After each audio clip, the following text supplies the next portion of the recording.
Okay, so picture this. You and your friend are just hanging out, complaining about your week, talking nonsense, laughing about nothing. And somehow, without even trying, your English gets better. Sounds fake, right? It's not fake at all, actually. And hi, everyone. Welcome to Real English Flow, by the way. We got a little excited and forgot to say hello first. Classic us. But seriously, welcome back. I'm Jake, that's Lily, and today we're proving that boring textbook English is not the only way to learn. Today's whole episode is just us talking like actual friends. No scripts pretending to be formal lessons, just real everyday conversation, packed with vocabulary your brain will absorb naturally. So sit back, relax, maybe even pretend you're just eavesdropping on two friends chatting. Because honestly, that's exactly what this is. Let's jump straight in because we've got a lot of fun, useful English coming your way in the next few minutes. Let's go. Okay, Jake, real question, no filter. How has your week actually been? Honestly, a bit of a disaster, if I'm being completely truthful with you. Monday, I overslept. Tuesday, my internet went down during an important call. And by Wednesday, I basically gave up trying to plan anything. That's rough. Mine was the complete opposite, weirdly enough. Everything just went smoothly. Like the universe finally decided to give me a break. See, that's so unfair. Meanwhile, I'm over here feeling like I'm constantly one step behind on everything. Well, at least you're being honest about it instead of pretending everything's perfect, which, let's be real, most people do online. Exactly. And that's kind of the whole point of this channel, too. Real English, real feelings, real messy weeks included. So true. Nobody's week actually looks like an Instagram post. All right, let's slow down and grab some vocabulary from what we just said. Because honestly, that entire conversation was full of useful phrases. First one, to oversleep. This means to sleep longer than you planned, and usually it makes you late. I overslept and missed my alarm completely. Next, to go down. Used for internet, electricity, or systems. My internet went down right in the middle of my meeting. Another great one, to be one step behind. It means you feel like you're always a little late or struggling to keep up with everything happening around you. And finally, to go smoothly. This describes something happening without problems or interruptions. The whole trip went smoothly, surprisingly. These are exactly the kinds of expressions you'll hear in real conversations, way more often than in a textbook. And the best part is you just heard all four of them used naturally in an actual conversation between two friends. That's literally the whole magic of this method. You absorb the vocabulary because it happened inside a real story, not a random list. Okay, let's do a classic friend activity. Complaining about small, silly things. Jake, go first. All right, honestly, my biggest complaint this week is that My neighbor apparently decided 3 a.m. was the perfect time to rearrange furniture. No way, that's brutal. That level of noise at that hour should honestly be illegal. Right? I just laid there thinking, is he building a whole new apartment in there? What is happening? My complaint is smaller, but equally annoying. My phone battery has apparently decided it hates me, and it dies by like 2 in the afternoon now.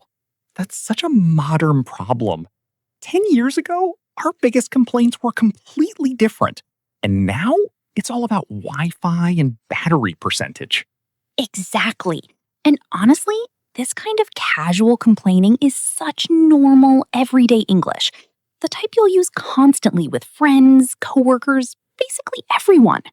It's also just really fun to practice because complaining, apparently, is a universal human hobby. Let's grab some vocabulary from that complaint session too, because it was full of natural expressions. First, brutal. In casual English, this doesn't only mean violent. It also means something really harsh, tough, or unpleasant. That traffic today was brutal. Next, to die, used for batteries or devices. My phone died right before an important call. Another one, a modern problem. A fun little phrase for complaining about issues that only exist because of technology or modern life. And a great reaction word. No way! Used to express surprise or disbelief. No way! That's crazy! These reaction words are honestly some of the most useful things you can learn because native speakers use them constantly in casual conversation. They're small, but they make you sound so much more natural instead of sounding like you memorized a textbook dialogue. Exactly. And now you've heard 4 more expressions, all inside a completely natural, funny conversation. All right, quick pause because we've got to mention something important here.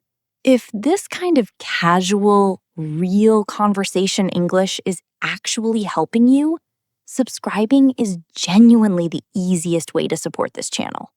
It's completely free, takes about 2 seconds, and it directly helps more people discover these episodes.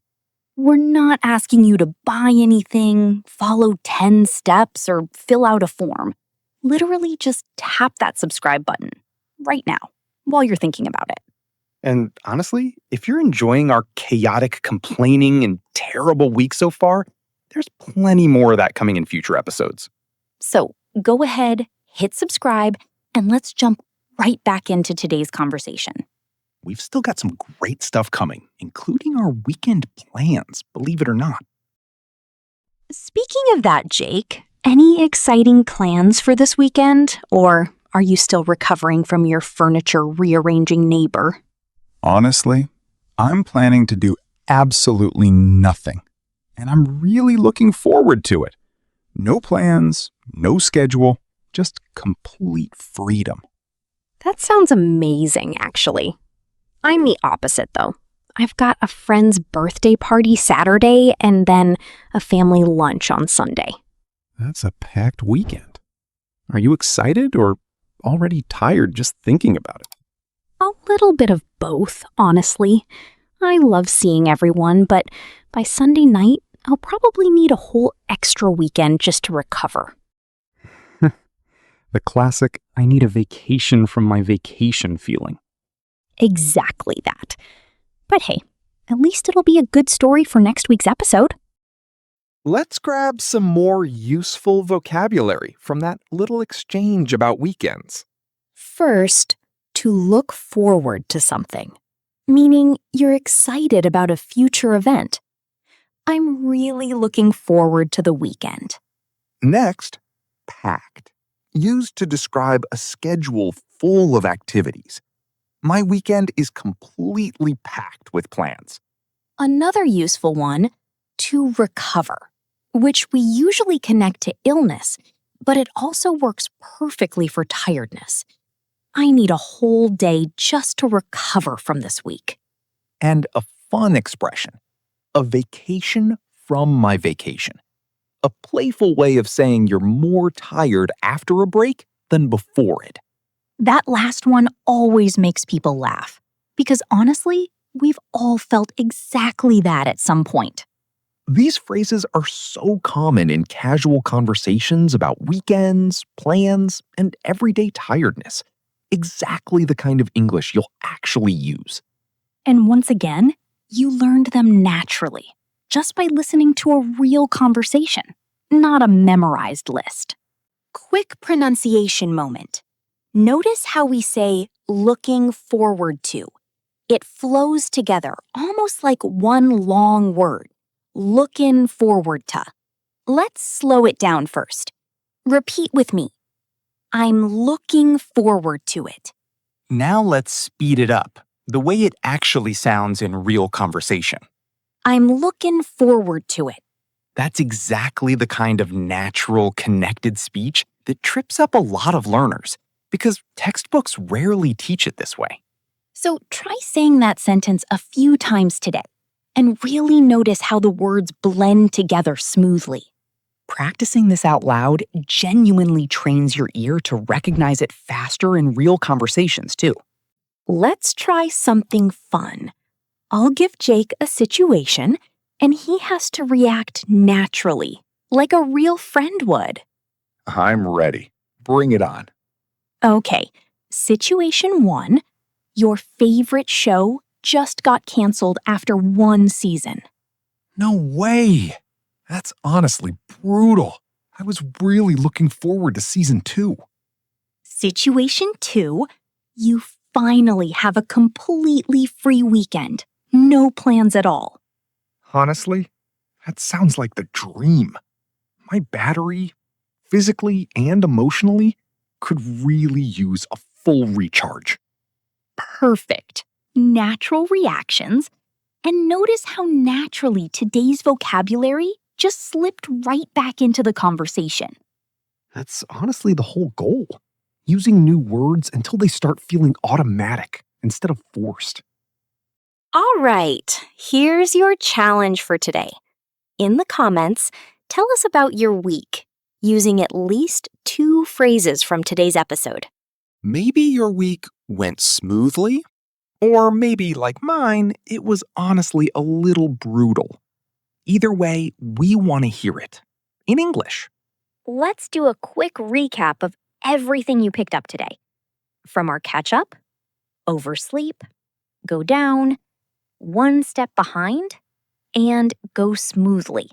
From our complaint session, brutal, die for devices, a modern problem, and no way.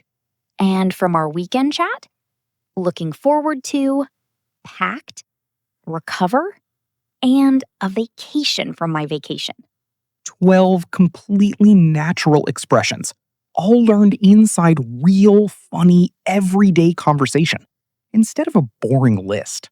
So go ahead, pick 2 or 3, and actually use them today, even just talking to yourself. That's a wrap for today's episode of Real English Flow. Hopefully you laughed a little and picked up some genuinely useful vocabulary along the way. Remember, English doesn't have to be learned through boring rules and repetition. Real conversations, real stories, and yes, even real complaining all count as learning. If you enjoyed today's chaotic little chat, subscribing really does help this channel keep growing and making free content every single week. And don't forget to drop your comment below telling us about your week in English. Thanks so much for listening and for hanging out with us today. See you in the next episode. Bye for now. Bye, everyone. Go have a great, hopefully non-brutal week.